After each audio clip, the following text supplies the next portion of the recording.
High বন্ধুরা, আসসালামু আলাইকুম, নমস্কার। আমি অন্য একটা ভিডিও নিয়ে আসলাম।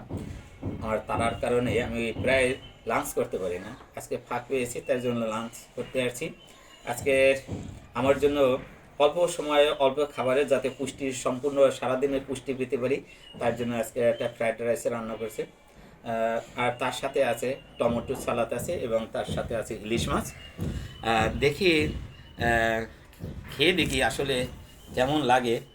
আগেও খেয়েছি, কিন্তু তার রান্নাটা আগেই বলেছি আপনাদের ভিডিওতে, যেন স্পেশালিভাবে সে তার রান্না একটু ব্যতিক্রম হয়, সুস্বাদু হয়। যে আপনাদের সকলকে দেওয়া, আপনারা আসেন, খেয়ে যান, যেন আমার কথার জাস্টিফাই করে দেন, ঠিক আছে? আর একটা বিষয় আছে কি, আমি কষ্ট করে ভিডিও করি, কিন্তু কেউ কিন্তু একটা শেয়ার বা লাইক বা সাবস্ক্রাইব করছেন না। এটাই কিন্তু আপনাদের কাছে দাবি, প্লিজ একটু সাবস্ক্রাইব করুন। আমার কোনো এটা প্রফেশনাল না, জাস্ট আপনাদের ভালোবাসার জন্য আমি কিন্তু মাঝে মাঝে আসি।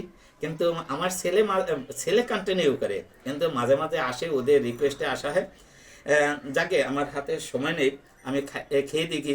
গরম গরম ওটা, গরম গরম। হ্যাঁ, এটা সালাদ আর একটু টমেটো আগেই খেয়ে দেখি। একটু ঝাল আছে, ও বড়কুলি আছে, নেই কি এই, ও দেখেন ইলিশ মাছটাও। হুম,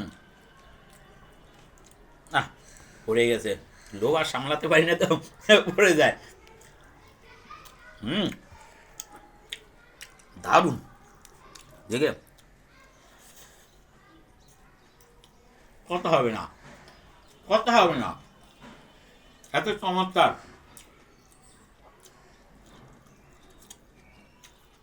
দেখেন ইলিশ মাছটা, চর্বি একদম সেই রকম, দহ উঠছে, স্টিম। আর এর সাথে ফ্রাইড রাইস, কি মজা, এ গরম মা।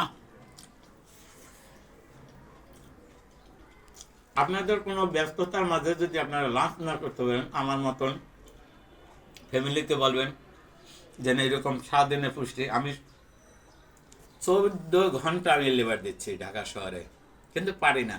কিন্তু ওই আপনার ভাবি হোক বা যে যাই বলেন না কেন, যে কমেন্ট করেন না কেন, সেই এই খাবারটা তৈরি করে, প্রায় তৈরি করে দেয়। কারণ কি, অন্তত আপনি যত পরিশ্রম করেন না কেন, খাবারটা কিন্তু খেয়ে নেবেন, ঠিক আছে?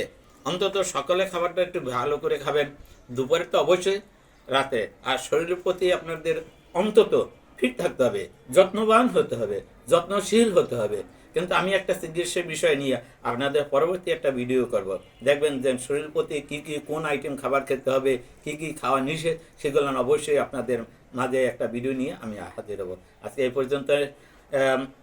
আপনাদের কাছ থেকে বিদায় নিতে হচ্ছে, কারণ কি আমি আগেই বলেছি যে আমার খুবই ব্যস্ত থাকি আমি, ঠিক আছে? খোদা হাফেজ, সকলে ভালো থাকবেন, সুস্থতা কামনা করছি। ওকে।